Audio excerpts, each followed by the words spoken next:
আজকে অভাবে পড়িয়া দেখেন আপনার আর ভাই নেই।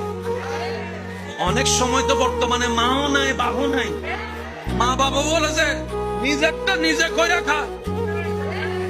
বর্তমানে বাস্তব না বাস্তব আপনারা বলেন, যে ছেলে কামাইতে পারে তারও আদর, তার বউরও আদর, তার ছেলে মেয়েরও আদর, নাতি নাতির বুকে টাইনা নাই। আর যে ছেলে সংসারে টাকা দিতে পারে না তারও দাম নাই, তার বউরও দাম নাই, এমনকি ছোট ছোট বাচ্চা নাতি নাতিরও দাম নাই। কথা বলেন ঠিক না? এই বাস্তবতা মানতে না চালেও মেনে নিতে হবে যারা বুদ্ধিমান আছে, জ্ঞানওয়ালা।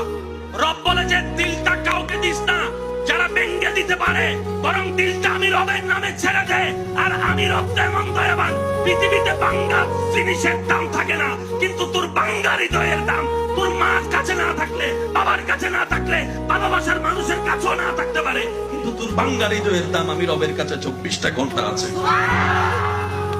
সেজন্য দিলটা সবসময় দিতে হবে কাকে? ওকে জোরে বলেন, আরো জোরে। বান্দা হিসেবে দিব আল্লাহকে, উম্মত হিসেবে দিব নবীকে।